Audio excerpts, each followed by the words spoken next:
What is good? What is up? It's Jordan or Texans Thoughts, and I'm back with another Texans video this time. Not a film breakdown, actually. And today we are going to be previewing the 2020 season and breaking down the Houston Texans schedule game by game. So let's get into it. And remember, if you enjoyed the video, please do show some love, hit that like button, subscribe for more content, and comment down below your thoughts on the video. So, week one. This Chiefs game, just get ready, man. Get ready for every analyst, every expert, every non-Texans fan to pick the Chiefs to win it. Just know that no one is going to take us seriously. No one. But I think that plays into our hands perfectly. And I actually think we've got a very good chance to win this game. I got us winning 41-38 in a hard-fought battle. And before you call me a homer, let me explain why. Like I said, no one is taking us seriously, not even the Chiefs. So we're playing with house money with nothing to lose. All the pressure is on them. Plus, the Chiefs are going to be on their Super Bowl hangover. With us playing them week one, they ain't going to be 100% ready and on their game yet. We saw in the playoff game last year that our team had the talent to go up 24-0 on them, but we just didn't really have the mental makeup to keep the lead and not collapse like we did. This year, I really do believe will be different. We're hungry, our players are very motivated, they are upset with the outcome of that game. And they have this game circled on their calendar, they are ready to ball out. Now another reason why I like playing the Chiefs earlier in the season rather than later is because it's week one, they haven't seen our new look offense yet. They haven't seen what we can do with Brandon Cooks, Will Fuller, Kenny Stills, and Randall Cobb. There's no film out there to show what we're gonna do and how the Chiefs can adjust to it. This is no longer a DeAndre Hopkins-led offense where defenses know that they can double him and slow us down.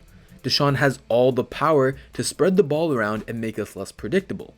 The defense, that can still be an issue, but with everything we've heard out of training camp about Anthony Weaver manufacturing pressure, I'm really excited to see us potentially make Patrick Mahomes uncomfortable, because that's what you got to do. We know he's an amazing quarterback, but we just got to make it hard on him. We got to make him work for every blade of grass. And if we can manufacture the pressure and make him uncomfortable, that's going to help. And the biggest thing we got going for us is primetime Deshaun Watson. We know when the stage is the biggest, the lights are the brightest, Deshaun motherfucking Watson comes to ball out. And with his bag newly secured, he's got nothing on his mind but winning. We starting the season off with a dub. Now moving on to week two, and this is actually a game I don't have a great feeling about because we don't match up with the Ravens very well. The Ravens defenses, it's always going to be legit, and they only added more talent this year, and their exotic blitz looks gave Watson some troubles last year. And if you look at the formula for how the Titans beat the Ravens in the playoffs, they could run the ball down their throats with Derrick Henry and play action off of it, and that kind of neutralizes the Ravens blitzes some. And I just don't exactly have as much faith in us being able to do that, to be honest.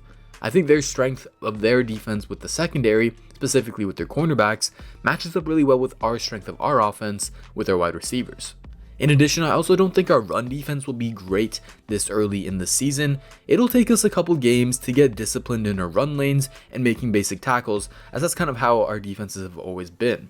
And the Ravens can take advantage of that better than the Chiefs can, in my opinion, so I got us losing 24-37. A two-possession game, but it'll feel a lot closer than that. So for week three against the Steelers, I've changed my mind on this game a lot, but I think we're going to lose in heartbreaking fashion. And hear me out. This Steelers defense is legit. Since they added Minkah Fitzpatrick, they were the best defense in the NFL. Super strong secondary, great linebackers who are athletic, and a dominant defensive line. They don't really have a hole that we can attack. Yeah. Their offense was horrible last year, like straight hot trash, but Mason Rudolph ain't their quarterback anymore. And while I don't have a lot of hope for Big Ben being amazing back to his prime, nothing like that, but having Juju Smith-Schuster and James Conner back will be huge for them. And honestly, anyone is an upgrade over Rudolph. Like, he's in the same tier of quarterbacks as the guys we had right before Deshaun. Horrible. I also think that this being a road game will hurt us, and even though we don't got to deal with Pittsburgh's climate to the fullest extent, it's still a road game, and I'll get into more of how that made my decision with the next game. But nonetheless, I got us losing 24-28. Alright, week 4 versus the Vikings, and we bounced back from 2 losses to get to 2-2. The The Vikings, they give me some of the same fears as the Steelers do, scary defense, some nice skill positions on offense, but here's why I think we take this game instead of taking the Steelers game. The Vikings defense does not have the cornerbacks that the Steelers do. They're very young there with 2 rookies potentially starting and a sophomore as well. And for as great as Mike Zimmer is, I really do respect him, his scheme relies on cornerbacks knowing how to do their job. And there's a reason why he never trusts young guys to an extreme, honestly. It's a tough scheme, especially for the corners, and so I really think with our amazing wide receivers, we're going to be able to abuse their cornerbacks. Even with them adding Ngakoue, who does worry me a little bit, I trust in our tackles, and their cornerbacks, they just ain't going to be able to cover us whatsoever. Also, I don't have faith in Kirk Cousins whatsoever. Losing Diggs, that's going to hurt them as well. And lastly, this game being at NRG, we're at home. That's just another aspect that swings it in our direction. So I'll say 34-27 Texans dub. Week 5, we face the Jags, and do I really even have to say anything here? Get these glitter kitties out of here, man. Go get Trevor Lawrence. We got better things to do. Moving on. Week 6, and it's on to the Titans. Maybe I'm too optimistic on our team, but actually, nah, I'm not. But the Titans they just don't scare me as much as most people. Losing Jack Conklin was a huge part of their offensive line, and now trusting a rookie tackle to step in and hold up that offensive line is going to be tough, because their O-line, that's what makes everything go. And I just can't see Henry putting up another insane year like he just did. Their offense is most definitely set for regression, and the biggest part is their 77% red zone efficiency rate. That's something that is bound to decrease, and shout out to Matt Weston over at Battle Red Blog. He's pointed that out to me a couple times now, and it's an unsustainable rate. That's got to go down, and that's going to hurt their scoring offense big time. I also was so happy when the Titans re-signed Ryan Tannehill, because he's a fraud, man. He's a fraud. This is what he does. He'll play well for a little while, just long enough for you to build up hope, and then he'll revert to who he's always been, a mediocre quarterback. And it's just exponentially harder to win big games with the mediocre quarterback. Another reason I think we'll beat the Titans that isn't getting talked enough about is the fact that they lost defensive coordinator Dean Pease, who is one of the best in the business in drawing up blitzes and disguising defenses, which is something that can slow down Deshaun a little bit. And instead of hiring a new defensive coordinator, Vrabel is now taking over, and we all know how that goes.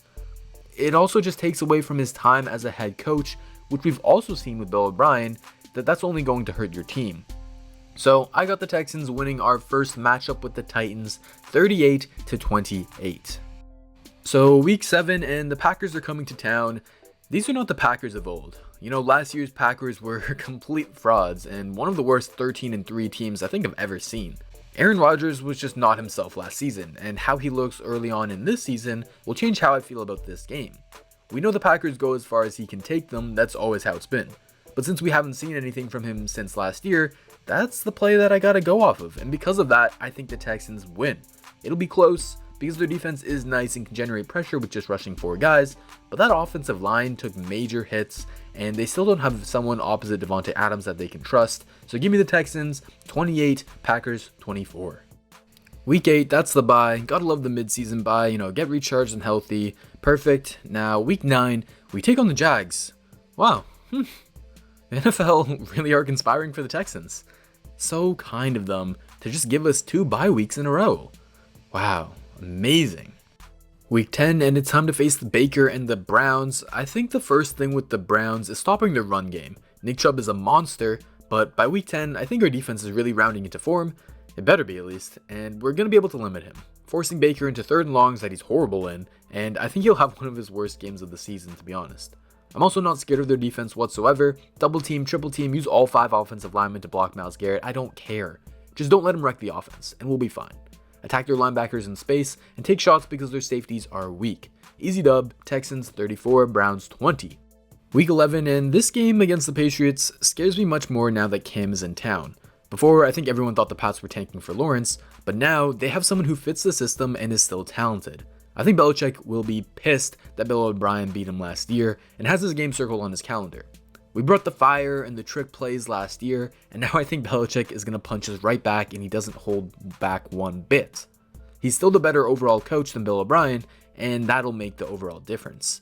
I think this game is going to be a lot closer than people think, and it'll come down to whoever has the ball last. But I do got the Texans losing to the Pats 27-28. Obviously, I hope I'm wrong, but moving on, week 12, and we finally got a Thanksgiving game. I honestly thought we'd never get one. Because of how early this game is though, I think this also has the potential for it to be a weird game and for us to lay an egg, like we always do one game a season. I also think the Lions could be better than people expect, so it'll be close, but the Texans will prevail. The Lions defense is pretty easily exposed, I think. Their linebackers are not great whatsoever, and I think this could be a game where David and Duke Johnson eat. I think Stafford could have himself a day, which keeps it close, but Watson will clutch out a game-winning drive, leading us to victory 28-24. Week 13, we got the Colts, and I gotta be honest, they're the team that worries me the most in the division. Phillip Rivers, although not great and definitely aging, will be a huge upgrade over Jacoby Brissett. The thing with Rivers is he dealt with so much pressure with the Chargers because their O-line is horrendous, but that's the Colts' strength, and they can also help balance them out with the running game. I also think their defense is young and improving, and their scheme is what really makes them potentially special. So, that being said, I do think we split the series with the Colts, taking our game at NRG and losing the one on the road later in the season. So we take this one 24-21, maybe Watson is able to carry us through an ugly game, and Fairbairn kicks the last second field goal. Now, for week 14, this screams trap game. On the road, in Chicago, in December, if there was going to be a game where we really shit the bed for no reason, this could be it. But I think Deshaun Watson will want to prove the Bears so wrong so badly that he has one of his best games of his career. Drafting Mitch Trubisky over Watson has got to haunt Bears fans for all of eternity, and Watson will make sure to drive that dagger deeper into their hearts. While Khalil Mack and Robert Quinn worry me off the edges, the Texans have shown they are able to handle two tough edge rushers last year when we faced the Chargers with Joey Bosa and Melvin Ingram.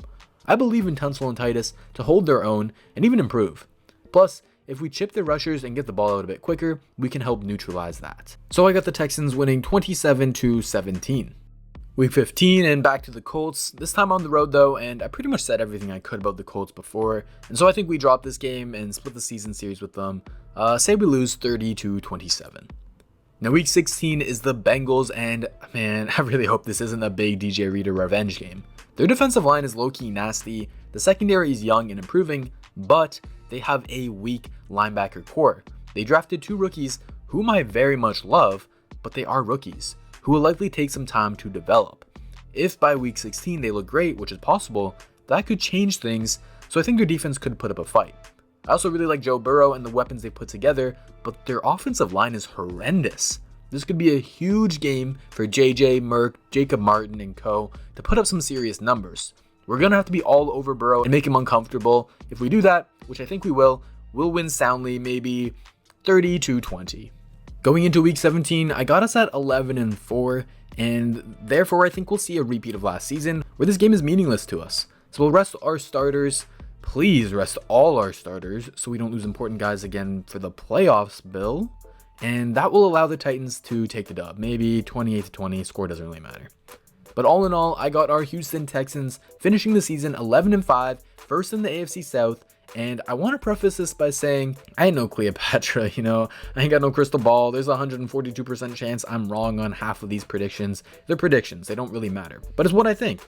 Overall, I'm just super excited to watch some damn football already, and I'm hoping for a hell of a season. I know our guys are motivated and are looking to prove the haters wrong.